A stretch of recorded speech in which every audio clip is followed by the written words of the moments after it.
So the long and short of it, how concerned am I about the BA.2 variant?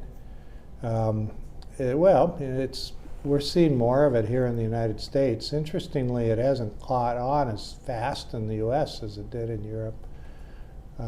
Some places in the U.S. it's about 25%. Here in our area in the Triad, it's probably somewhere around between 10 and 15%. But I really don't think that this is going to be a big problem for us in the future.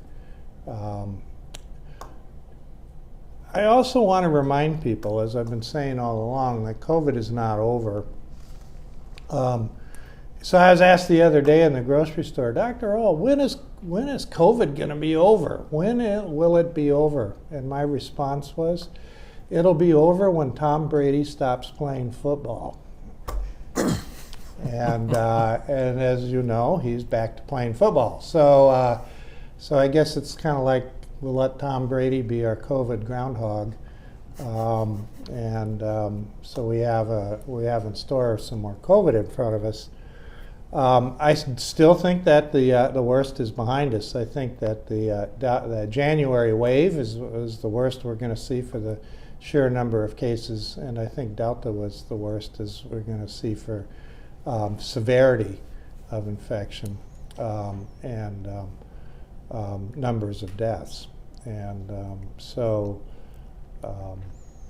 anyway, I haven't changed my tune on that.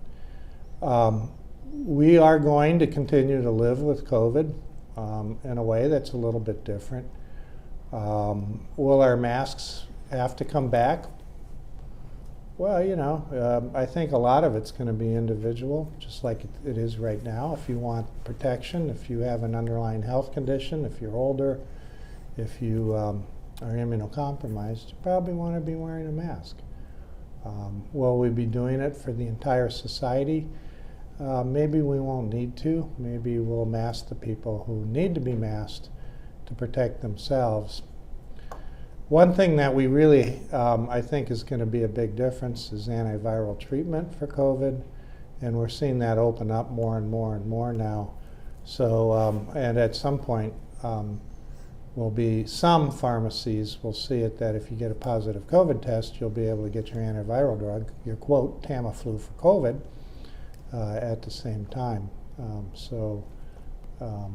But I think that this is going to help us move into a period of endemicity. So COVID's not over.